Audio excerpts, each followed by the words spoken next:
Kamu udah ngikutin sejauh mana berita viral soal Agus yang ini? Jujur, ketika dia ketangkep, aku bersyukur banget sih.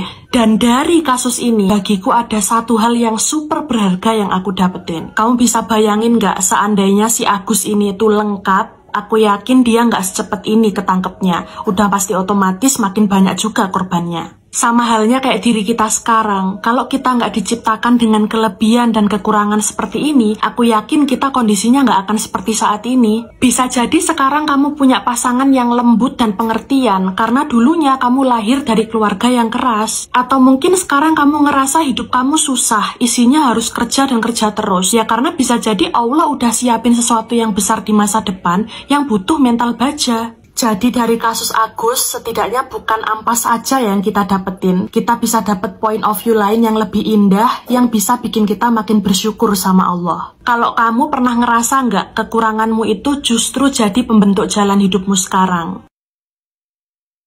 Ya, itulah si Agus ya. Agus yang kita tidak pernah berpikir bahwa dengan kekurangan yang dia miliki, dia akan melakukan sesuatu yang di luar dari nalar kita berpikir. Ya, kalau kita berpikir secara logika waras, masa sih? Dengan cara apa sih dia memperlakukan orang-orang itu? 13 korban yang sudah melaporkan, itu yang berani. Belum lagi yang mungkin mereka takut untuk melaporkan. Ya, peristiwa Agus itu mungkin bisa dijadikan pelajaran untuk kita semua ya, bahwa orang-orang di sekitar kita jangan pernah memandang bahwa karena dia punya fisik yang tidak lengkap, kemudian tidak bisa berbuat sesuatu yang aneh-aneh ya. Artinya kita jadikan ini sebagai pelajaran. Dan yang dijelaskan oleh si Mbak ini bahwa dia tidak bisa membayangkan kalau Agus ini punya fisik yang normal, itu akan seperti apa. Ya sama juga ya. Saya juga tidak bisa membayangkan kalau misalnya dia normal, tangannya ada, itu kira-kira seperti apa. Tapi itulah jalan Tuhan bagaimana dia ingin memberikan pelajaran kepada seseorang ya dengan cara-cara yang tidak pernah kita duga ya. Menurut saya mungkin peran ibunya, peran mamanya ini juga ikut berperan. Guys, episode sebelumnya analisa Bang Muarakarta tepat sekali guys. Ini tidak sendiri, bukan semata Agus Buntung guys. Pasti ada komplotan lainnya guys. Dan ternyata dari pengakuan 15 korban itu guys, ibunya turut serta guys, berkomplot dengan Agus Buntung. Seperti apa? Kita lihat guys prediksi yang kemarin.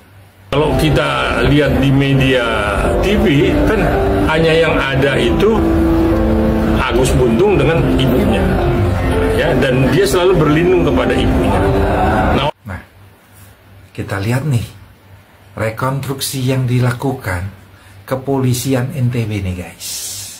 Ya, ada pengunjung atau penonton yang merasa marah dengan kelakuan si Agus Buntung ini guys. Kita lihat seperti apa kemarahannya. Mau pertama yang ini aja. Bajingan. Ngeri sekali cara menangkapnya. Guys, jumlah korban sudah 15 nih guys. Ya. Kita lihat aksinya nih dalam meneror nih si Agus Buntung nih.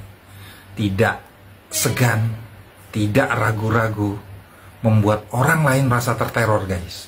Untungnya ya, ibu korban ini luar biasa guys, memproteksi anaknya guys. Tidak mau larut dalam permainannya si Agus Buntung nih guys. Yuk kita lihat gayanya dalam meneror nih guys. Assalamualaikum, Om Swastiastu. Siapa ini, adik siapa? Saya Wayan Agus ini yang kuliah di STA yang viral megang gamelan di Bali sama di Jakarta itu. Apa itu? Biar ngapain? Iya, aduh. Bapak tanya adik entar dia.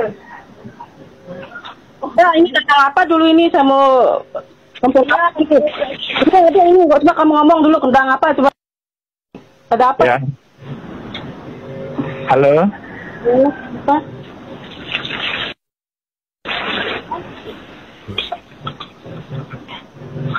Halo.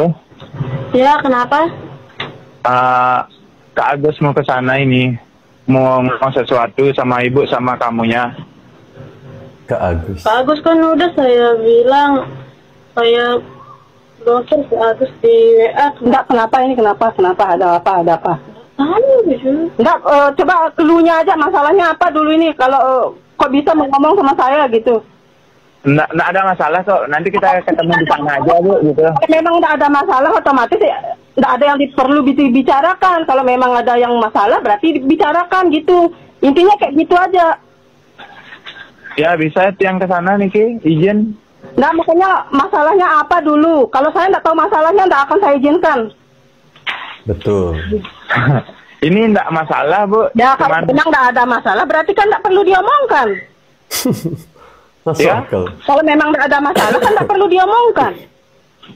Ada sesuatu yang ingin kasih tahu Niki Bu. Nah, kasih tahu aja dari telepon kan tidak masalah kan? Berat rasanya Bu. Mohon maaf, Tiang soalnya enggak terbiasa dari telepon gitu. Kalau memang tidak terbiasa tidak usah. Ya? Kalau memang tidak terbiasa ya udah tidak usah. Nah Niki masalah pribadi Niki Bu. Pribadi gimana? Coba kasih tahu dulu. Nah, Dia apa? Ini orang ini. Kamu apa itu deh? Enggak, kalau kamu udah tahu kenapa dia sampai ngotot mau nyari ngomong sama mama? Ya udah tahu adik juga dia kenapa mungkin loh. Enggak, kalau memang enggak ada apa-apa, enggak mungkin dia mau ngomong sama mama. Dia marah, nanti itu kasih tahu. Kemarin kita hampir terkecoh loh Bang. Ya kan? Seorang difabel bisa melakukan pelecehan seksual dan ruda paksa nih Bang. Ya. Tapi prediksi Abang pasti ada yang membantu nih Bang. Masih ingat nggak Bang prediksi Abang yang kemarin? Analisa Abang yang kemarin. Ya kan? Siapa nih Bang? Ibunya Bang. Tepat sekali Bang. Aduh. Memperkirakan mamanya itu ikut membantu ya, karena begitu baik sekali mamanya itu kepada anaknya Agus Buntung ini. Pemikiran saya karena disabilitas itu, karena cacat itu anaknya harus diikuti. Artinya sebagai laki-laki memang Agus Buntung punya hasrat dong kepada wanita kan, tapi kan dia minder karena anggota badannya, anggota tubuhnya itu kan tidak ada dua tangannya. Nah tapi saya lihat kok jadi rame ya, hampir 3 minggu terakhir ini kan itu tayang terus kan, baik di TV maupun di medsos ya. Nah jadi saya melihat ini agak menarik ya. Menariknya kenapa? Seorang Agus Buntung yang disabilitas, tidak ada dua tangan, tapi bisa dia melakukan ruda paksa, ya, melakukan pelecehan kepada 15 wanita yang nggak main-main, mahasiswi salah satunya ya. Jadi saya pikir cerdas juga ini Bapak ini, si Agus Buntung ini. Saya bilanglah Bapak lah, Agus. Ya, karena saya lihat pola pikirnya udah seperti Bapak-Bapak. Nah, tetapi ketika dia kembali lagi kepada dirinya, dia merengek kepada mamanya. Nah, seperti apa rekayasa mamanya ini kerjasama berkolaborasi dengan Agus Buntung dan juga bisa mempengaruhi 15 wanita, nggak main-main. Waduh, saya aja jangankan 15, 2 aja pun nggak bisa. Ini 15, kawan-kawan, ya, netizen ini makanya rame sekali ini. Ya. Suhu ini. Nah, ini menarik ya. Nah, seperti apa? Kembali lagi kepada penyidik. 2 alat bukti ini sudah benar-benar terpenuhi tidak? Nah, kalau sudah terpenuhi, pasal apa yang mau diterapkan ke Agus Buntung? Overspell kah? Perzinahan kah? Atau pelecehan kah? Nah, kalau mamanya Tadi saya lihat kan memang ikut membantu peran dari rencananya Agus Buntung di pasal 55 KUH pidana ya. Tapi Agus Buntung ini pasal berapa? Ini kembali lagi kepada media nih. Saya kan selalu ditanya media. Saya kembalikan pasal berapa kawan yang dipakai oleh penyidik untuk menjerat si Agus Buntung. Memang ada perubahan pasal nih Bang dari kepolisian nih Bang. Tadinya tuduhannya kepada si Agus Buntung ini kan cuma pelecehan seksual nih Bang. Tapi sekarang setelah mendalami kasusnya si Agus Buntung ini Bang, melalui penyelidikan nih Bang, polisi sudah menetapkan pasal ruda paksa Bang. Waduh. Dan terus Bang, ngeri sekali ya. Ada nih pengacara terkenal lah. Ya kita sebut aja lah, Hotman Paris Bang, lewat 911-nya Bang.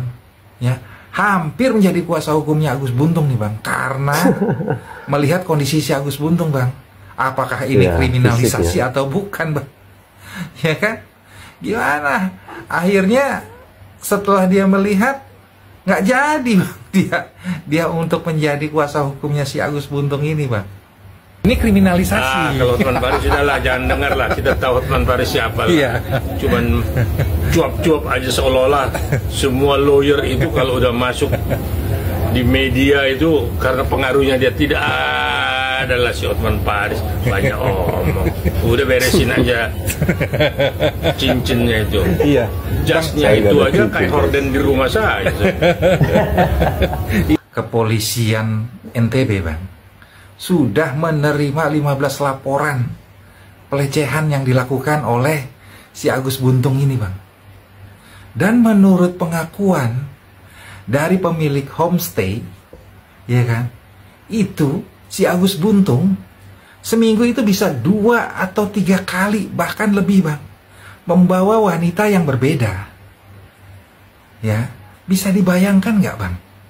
Ya kan, dengan jebakannya si Agus Buntung nih Bang, ya kan, dia memanipulatif dirinya nih Bang, ya kan, memanipulatif orang-orang yang saya kan disabilitas gitu ya kan, mana mungkin gitu ya. Aduh, mungkin kita juga terkecoh nih Bang, gimana nih Bang? Ya, saya pikir kalau manusia normal masuk kategori playboy ya, playboy berat, tanpa modal. Ya. Nah, Agus Buntung kan kita lihat kan dia bagaimana menjerat wanita ini dengan awal dia chatting-chattingan ya. Dan selalu melakukan bujuk rayu. Sesudah itu dia sudah punya kunci siapa wanita yang di chatting itu dan seperti apa backgroundnya. Nah, seolah-olah wanita ini semua nakal, semua ini buruk, yang akan dilaporkan ke orang tuanya.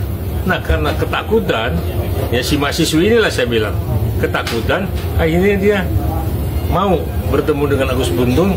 Dan wanita ini juga yang membukakan kamar di hotel, dia juga yang bayar. Ternyata dia juga yang melapor kepada kepolisian. Ditambah yang lain-lain ya, akhirnya yang lain kan kita lihat ngikut nih, jadi rame. Dan sampai hari ini ada 15 wanita yang di ruda paksa. Maaf, ruda paksa ini perkosaan ya, biar netizen juga tahu ya. Nah, perkosaannya seperti apa. Kalau dilecehkan mungkin ya, itu mungkin bisa lah ya. Tapi kalau diperkosa dengan tidak ada 2 tangan, pakai apa? Berarti memang kakinya itu sudah berfungsi seperti tangan, jadi double fungsi. Nah, ini media lah yang lebih tahu lah seperti apa. Bang Bara, ada korban yang selamat dari tipu dayanya dari si Agus Buntung nih Bang. Ya, betapa Agus Buntung ini meneror, berani meneror Bang, ya kan, orang tua dari si korban Bang. Luar biasa Bang, dia berani meneror Bang. Tapi orang tua korban ini melakukan perlawanan Bang. Nah, dari percakapan telepon ini luar biasa dia membela korban dari si Agus Buntung ini Bang. Nah, disinilah letak peran orang tua Bang, yang luar biasa melindungi anaknya Bang, sehingga terbebas dari jerat si Agus Buntung ini Bang. Wah, luar biasa nih Bang, orang tua ini Bang. Ya, saya pikir satu, Agus cerdik ya, dengan kekurangannya ya, fisik tetapi otaknya cerdik ya. Makanya kalau dia berduit pasti dia udah bukan playboy lagi, Don Juan ya, artinya doyan kawin ya. Kita sambil aja, relax aja lah ya, menanggapi si Agus Buntung ini. Nah, mamanya itu memang tiba melihat di satu sisi anaknya cacat, di sisi lain kok anaknya cerdik sekali. Dia bisa mempengaruhi dan membuat wanita-wanita itu mengejar dia, yang akhirnya di akhir menjadi persoalan. Mungkin si wanita ini kan juga nggak tahu kan, secara fisik mungkin Agus Buntung normal seperti laki-laki yang lain-lainnya, tapi ternyata begitu dilihat dalam hotel yang di booking, ternyata dua tangannya tidak ada, tetapi bisa melakukan dengan kedua kakinya mengganti fungsi tangannya. Jadi saya pikir saya kembalikan lagi kepada masyarakat, kepada netizen, ya udahlah, seperti apa, jangan mudah tergoda, jangan mudah terhasut dengan bujuk rayu melalui chatting. Ini kan semua berawal dari chatting. Jadi HP itu ada nikmatnya, ada juga malapetakannya. Ya inilah malapetakannya, Agus Buntung bisa menjerat 15 wanita. Nah ini masyarakatlah seperti apa menilainya. Agus Buntung kan seorang disabilitas nih Bang, ya. Tapi kejahatannya Bang melebihi orang yang normal nih Bang. Kira-kira menurut Abang sebagai praktisi hukum, kena pasal apa nih Bang untuk kategori yang seperti ini Bang? Jadi begini ya, satu sisi kan tadi saya bilang secara fisik dia cacat, masuk kategori disabilitas ya. Tetapi secara pemikiran otaknya jalan. Ini kalau jadi lawyer, perkaranya menang terus nih ya. Karena dia jago merekayasa. Untung aja, kecuali dia kerja di tempatnya Hotman Paris ya. Nah, jadi saya pikir kembali lagi kepada kepolisian ya. Kalau kepolisian sudah bisa melihat tangannya berfungsi ya untuk menggantikan, kakinya berfungsi untuk menggantikan tangannya, ya berarti dia kalau dijerat dan dikenakan pasal dia bisa masuk ya. Karena nanti di dalam tahanan pun dia bisa makan kok, dan dia bisa juga, saya nggak ngerti kalau dia buang air besar ke kamar mandi kan tidak mungkin sesama orang satu sel yang yang ngurusin dia kan, bisa dia digamparin dia di dalam. Nah, tetapi yang jelas mungkin polisi punya pertimbangan lain ya. Tempo hari tidak ditahan, sekarang kalau nggak salah sudah ditahan ya, sudah ditahan di Polres. Nah, jadi saya pikir seperti apa ya, biarlah pengurus tahanan itu ya, kalau di kepolisian namanya Tahiti ya kalau nggak salah itu. Ya biar mereka yang tahu seperti apa ya melayani, mengurus Agus. Karena kalau diurus tidak diurus, dia udah, ini orang cerdas kok, hidup nih dilepas dimanapun hidup. Apalagi masuk di sel kepolisian, pasti dia bisa hidup, asal jangan mengganggu sesama lelaki. Itu pesan saya. Mudah-mudahan ini pelajaran pahit ya. Bukannya orang yang secara fisik cacat, dia tidak mampu berpikir seperti orang normal, dia melebihi orang normal ya. Ini masuk kategori disabilitas, tetapi pemikirannya masuk memang seperti orang-orang yang memang berpendidikan tinggi, cerdas, licik, dan jago menjerat. Itu saya pikir, saya sebagai praktisi hukum, mudah-mudahan wanita tidak tergiur, makanya jangan selalu chatting-chattingan lah. Tidak tergiur dengan bujuk rayu yang akhirnya membawa malapetaka di kemudian hari. Lewat Agus Buntung ini ada pelajaran yang kita bisa ambil guys. Apa yaitu itu, Bang? Jaga hubungan yang harmonis antara orang tua dan anak.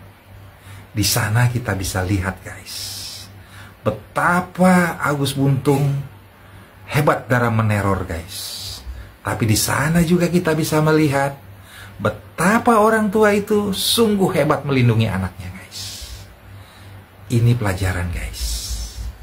Sandi Wiratama, mediadpr.com, melaporkan dari Jakarta. Ya, itu tadi sebuah wawancara dengan seorang praktisi hukum ya, terkait dengan kasusnya Agus ini. Memang terdengar aneh ya, melihat kondisi fisiknya yang seperti itu. Tapi kan ada yang bilang ya dia boleh tidak ada tangan ya, tapi kan otaknya kan masih sehat. Dia bisa berpikir untuk melakukan segala sesuatu, entah itu baik atau buruk. Ya, dari peristiwa ini kita bisa simpulkan bahwa bukan berarti orang yang fisiknya tidak baik atau fisiknya tidak lengkap, dia tidak bisa berbuat jahat. Jadi, dimanapun Anda berada, tetap waspada.